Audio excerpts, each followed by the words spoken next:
राजवीर एक बहुत बड़ी हवेली में रहता था। उस हवेली में उसके अलावा कोई भी नहीं रहता था। बस उस हवेली में एक बूढ़ी औरत काम करने आती थी और चुपचाप काम करके चली जाती थी। एक दिन राजवीर अपनी गाड़ी लेकर घर से निकलता है और रास्ते में शीतल एक बस स्टॉप पर खड़ी उसका इंतजार कर रही होती है। शीतल को देखकर राजवीर गाड़ी उसके पास ले जाकर रोक देता है। शीतल दरवाजा खोलकर गुस्से में अंदर बैठ जाती है। पता है ना, मैं कब से यहाँ खड़ी तुम्हारा इंतजार कर रही हूँ। तुम्हें तो मेरी कोई परवाह ही नहीं है। अरे तुम तो एसी वाली गाड़ी में आते हो, पर यहाँ तो मैं बस से धक्के खाती हुई आती हूँ और ऊपर से इतनी गर्मी। अरे बस भी करो, मुझसे गलती हो गई। अब गुस्सा छोड़ो और बताओ कहाँ चलना है। मुझे नहीं पता। अरे बाबा शांत हो जाओ, फिर मुझे तुमसे एक जरूरी बात भी करनी है। अरे सब्र करो, बताता हूँ। दरअसल अब मुझसे भी इंतजार नहीं होता। हम कितने कितने दिनों में मिल पाते हैं, इसलिए अब बस मैंने सोच लिया है कि हमें अब शादी कर लेनी चाहिए। शादी का नाम सुनकर शीतल खुशी से पागल हो जाती है। उसे तो राजवीर की इस बात पर यकीन ही नहीं हो रहा होता कि वो उसे शादी के लिए पूछ रहा है। अरे तुम कैसी बात कर रहे हो? मैं तो कब से इस दिन का इंतजार कर रही थी। मैं आज ही गांव में अपने माँ बाप को फोन करके बताती हूँ। नहीं नहीं, उनको कुछ मत बताओ। ये तुम क्या बोल रहे हो राजवीर? उन्हें हमको ये बात तो बतानी पड़ेगी ना। तुम्हारा तो इस दुनिया में कोई नहीं है, पर मेरे तो माँ बाप है ना, और उनके बिना हमारी शादी कैसे हो सकती है? नहीं, मेरा वो मतलब नहीं है शीतल।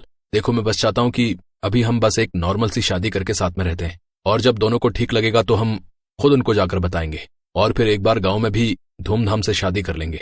शीतल राजवीर की बात मान लेती है और दोनों चुपचाप शादी कर लेते हैं। इस शादी के बारे में वो किसी को भी नहीं बताते। राजवीर शादी करके शीतल को अपनी हवेली में लेकर आता है। इतनी बड़ी हवेली देखकर शीतल तो हैरान ही रह जाती है। बाप रे बाप, इतनी बड़ी हवेली! तुम यहाँ रहते हो? शीतल हवेली देखते देखते अंदर जाती है। राजवीर शीतल को उसका कमरा दिखाता है। शीतल अपना कमरा देख बड़ी खुश होती है। उसके लिए तो ये सब सपने जैसा होता है। राजवीर और शीतल दोनों आराम से सो रहे होते हैं, पर थोड़ी देर बाद शीतल की अचानक आंख खुल जाती है और फिर उसे काफी देर तक नींद नहीं आती। शीतल बार बार करवट बदलती रहती है, पर उसे चैन ही नहीं पड़ रहा होता।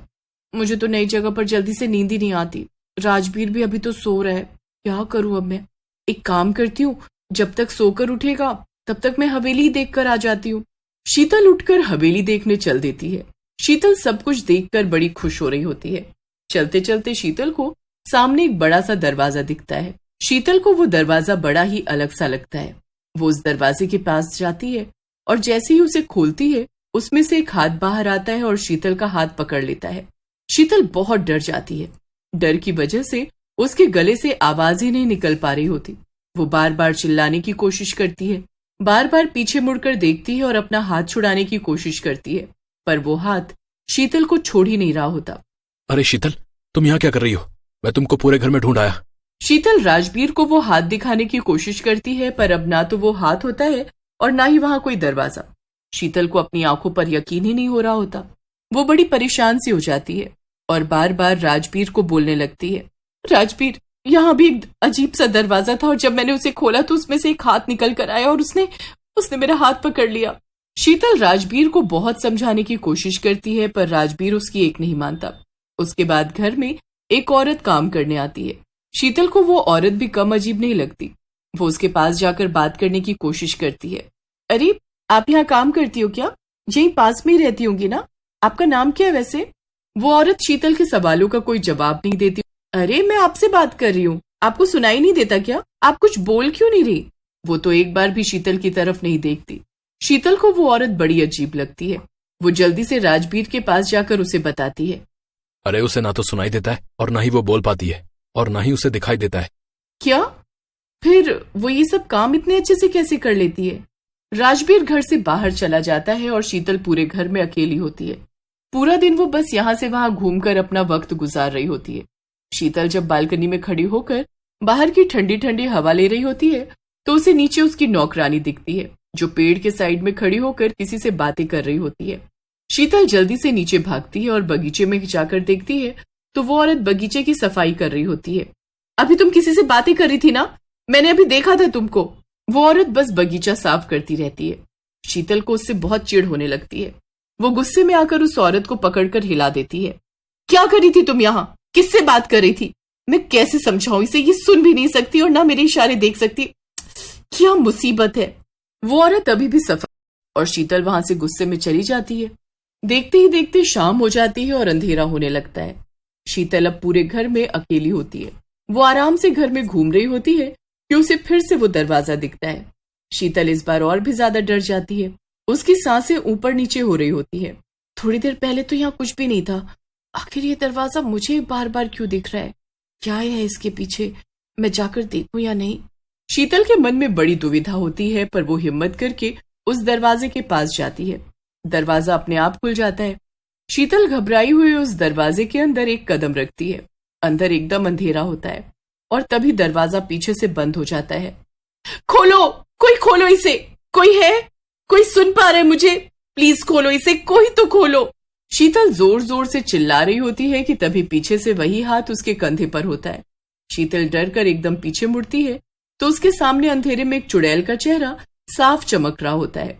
मैं तुमको कुछ दिखाना चाहती हूँ, आओ मेरे पीछे आओ। शीतल को कुछ समझ नहीं आ रहा होता। उस चुड़ैल के पीछे जाने के अलावा उसके पास कोई रास्ता नहीं होता। वो डर डर कर खड़ी होती है और हिम्मत करके उस चुड़ैल के पीछे जाती है। शीतल को उस रास्ते पर एक औरत की लाश दीवार पर लटकी हुई मिलती है और फिर उसके बाद दूसरी औरत की लाश होती है। शीतल हिम्मत करके आगे बढ़ती जाती है और मन ही मन भगवान का नाम लेती रहती है। अरे ये क्या, मैं बाहर कैसे आ गई? मैं तो अभी उस दरवाजे के अंदर थी और फिर चलते चलते अपने आप बाहर आ गई। शीतल के मन में हजारों सवाल होते हैं। उसे पहले दिन से वो हवेली और उस हवेली में काम करने वाली औरत अजीब ही लग रहे होते हैं। रात को राजबीर जैसे ही घर आता है तो शीतल राजबीर से बोलती है, अब मुझे तुमसे कुछ बात करनी है। राजबीर बाथरूम में चला जाता है और शीतल अलमारी से राजबीर के कपड़े निकालने लगती है। जब शीतल राजबीर के कपड़े निकाल रही होती है तभी कपड़ों के ढेर से बिल्कुल वैसी चुन्नी नीचे गिर जाती है। उस चुन्नी को देखकर शीतल को सारी लाशें याद आ जाती हैं।